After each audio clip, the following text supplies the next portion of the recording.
Bienvenue à toutes et à tous sur Cocotte TV. Aujourd'hui, une nouvelle vidéo de présentation qui porte sur un tout nouveau boîtier qui provient d'une toute nouvelle marque.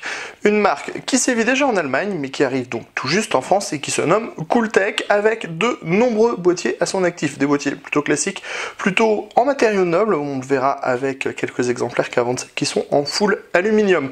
Nous allons nous concentrer sur le CT-K5 3.0, un boîtier micro ATX qui sera vendu entre 45 et 49 €. On vous propose d'en faire un tour complet, c'est tout de suite, c'est maintenant, c'est sur Cocotte TV. Nous voilà donc devant ce tout nouveau boîtier par Cooltech, le CT-K5 3.0. Un boîtier qui est au format ATX, qui se destine aux gamers, d'où le full black, qui sera vendu à un tarif plutôt préférentiel, 45 à 49 € selon les boutiques, et qui se veut proposer des bonnes fonctionnalités. On le voit, on a par exemple un Rhéobus sur le dessus. Allez, on attaque tout de suite le tour de ce boîtier avec la face avant qui est en plastique, avec un plastique qui présente plutôt bien. On retrouve le logo de la marque et 4 baies 5,25 pouces. On voit qu'on a des caches sur chacune des baies.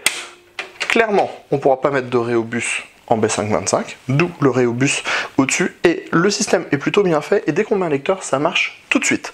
Plus bas, on a la même forme, mais avec du mesh au-dessus, et en dessous, mesh qui est filtré par derrière. On trouvera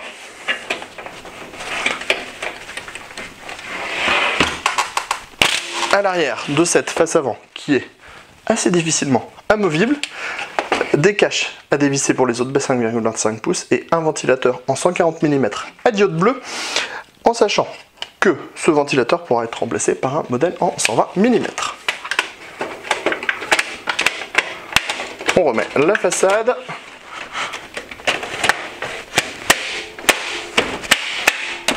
Et on continue notre tour avec le premier côté qui présente. Tout d'abord, vous voyez, on a bien des formes partout.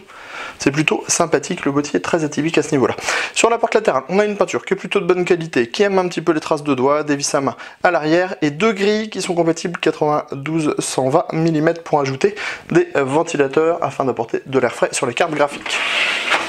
À l'arrière, on a un châssis qui paraît plutôt classique et moderne, avec un ventilateur de 120 mm avec sa grille au design nid d'abeille, l'emplacement pour la petite plaque de la carte mère, 7 slots d'extension. Malheureusement, les caches sont soudés, mais ils sont ajourés, c'est déjà ça. On a un système de montage automatique et l'emplacement de l'alimentation dans le bas. Sur l'autre porte, rien de spécifique à voir, mis à part la même peinture. On va donc passer sur le dessus. Sur le dessus, on va découvrir le reset, la diode HDD rouge, le power on qui s'illuminera en bleu, les deux Rhéobus, un ventilateur par canal, les entrées-sorties audio, deux USB 3.0, deux USB 2.0. On a une finition brillante et au-dessus on a une grille en métal mesh filtrée par en dessous qui sera compatible avec deux ventilateurs en 120 mm.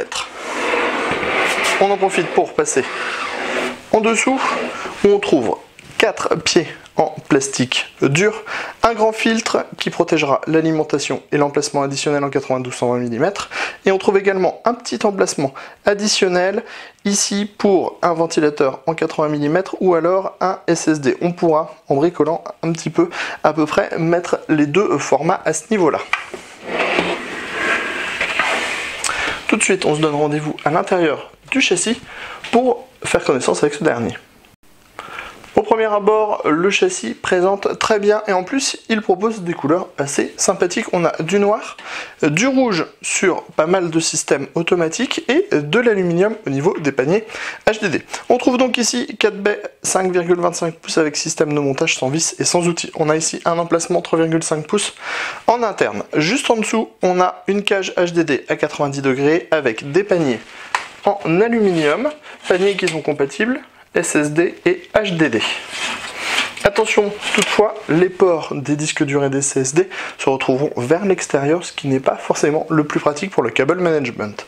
Cable management, justement, on a ce qu'il faut avec des passages, par contre, pas de passage dans le haut pour le 8 pin CPU, mais un accès backplate qui permettra de passer le câble par cet endroit. Dans le bas, on a l'emplacement de l'alimentation, la grille additionnelle pour un ventilateur, on a des plots en mousse pour l'alimentation, ce qui est plutôt une bonne idée. À l'arrière, on a un ventilateur de 120 mm, les 7 slots d'extension avec montage par système automatique. Dans le haut, on trouve les deux emplacements en 120 mm, le tout étant filtré.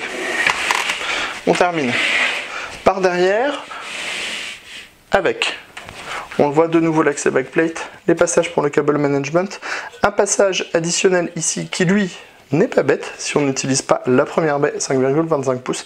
Et enfin on voit les paniers HDD ici qui sont carrément bloqués avec un rabat.